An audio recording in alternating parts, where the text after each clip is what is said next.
right.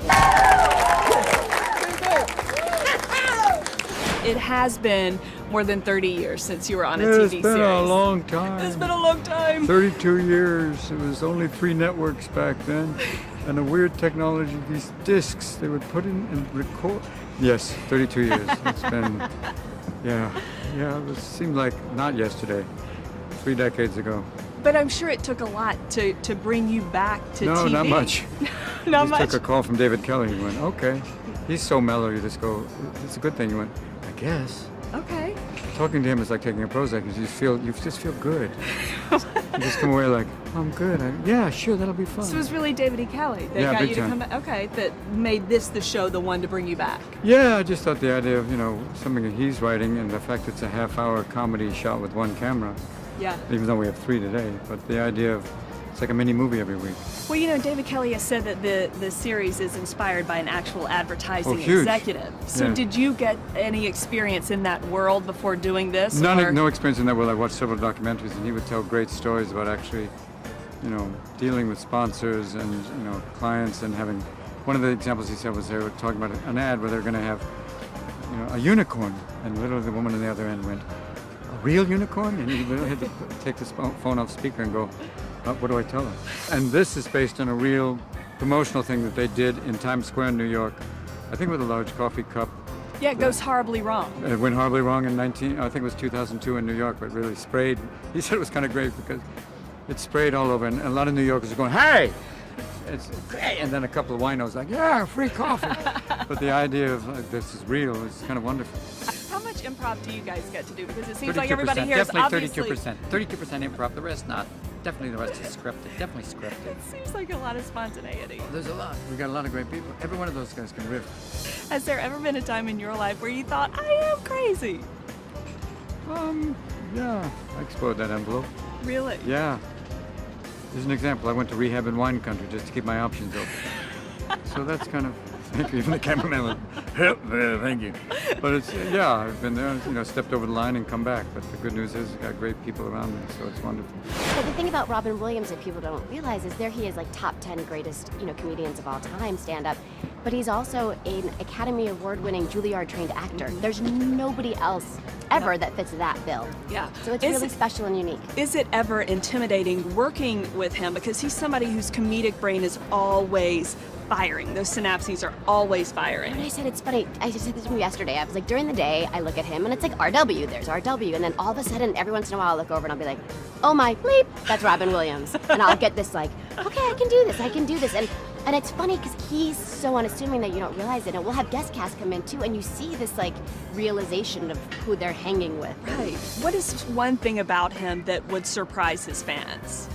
I just think that what a kind and giving and quiet, human being he is. I think so many people start to be on all the time, but he's not. He holds incredibly serious conversations, and he's just so thoughtful and caring. And you think that someone who's been doing this as long as he has could have a very blasé attitude about it, but he cares about everybody's work, every person, how you're feeling, every crew member. And they always say it starts at the top, and so it's such a great set to be on when that's your top. Well, what happens today in this scene that you're filming today? Because your character's advertising stunt goes horribly wrong. Yes, my character is very excited. She sort of is the more steadfast and true one, and she thinks outside the box, and she has this great big idea, and everyone's so proud of her, and it goes horribly astray.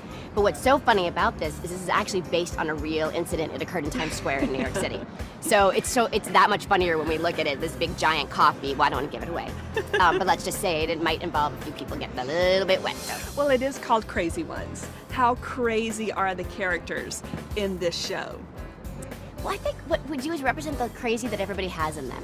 Only our characters use it professionally. And I think that's what's so great about it, is we're all nuts, but I'm nuts in real life, so it sort of all fits in. And our running joke is whenever we do our table reads, because you just get the scripts, there's always one joke that goes right over my head.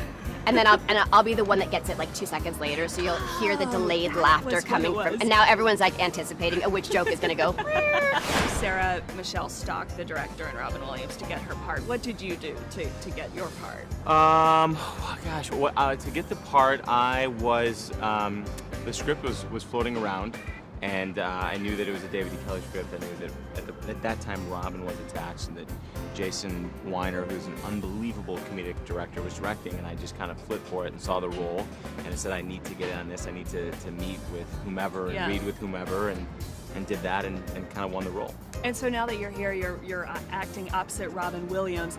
Are you ever intimidated to be on set with him? Because he is a guy who is a comedic legend. Yeah. And he's always firing on all cylinders. Oh yeah, no, he's incredible. You know, it doesn't feel intimidating at all when you're on set with him, because he's a really generous, caring guy and an amazingly generous actor. I think the only time that I had that kind of intimidation feeling was the first time I met him, because I'd grown up watching all of his movies and watching his television, Mork and Mindy back in the day. So the first time I met him was kind of like it needed a minute to calibrate that this is reality. But once that happened, now it's just working with another coworker. You're coming back to a new CBS show. You had great success with The New Adventures of Walt Christine. So what is it like to be back and doing this comedy? Well, I keep looking for the audience, but there's no audience. we had that with the multi-camera. Now we just have camera and no other people, but it's awesome. I mean, how crazy is everyone on this set, and are the characters? How crazy are the characters? I'd say the characters are pretty crazy. The five of us, it's a pretty crazy dynamic. Pretty rooted characters, but crazy shenanigans that happen. Well, tell me about working with Robin Williams, because he is a legend in his own right. Is it intimidating at all? You know, it isn't. I mean, before we started shooting, I definitely had those jitters. I had those nerves for our first table reading, which is where I first met them. The whole cast, and of course Robin. And so I definitely had anticipation and those anticipatory butterflies, but as soon as you meet him, it's just this beautiful, generous, grounded, humble human being. And I know I've said that so many times, but it's really true. Yeah. He's such a unique being in that way. He's so humble. Yeah. He really is. And he has a warmth and a comfort about him that just draws you in. And especially on set, working with him, it's a gift. Yeah. He gives so much. And he goes off script a lot. He does. Who busts up He does. Who busts up first Well, and can't hold it in? Luckily, Lauren gets to laugh. I get to be a little bit of the audience. And I think giggle. Sarah said you were the one. Yeah, yeah. And it's funny because Sarah so often has to keep that straight face and it's like, oh, dad, you know? And Lauren gets to, giggle and really get into the little funny moments. So it's a lot of fun.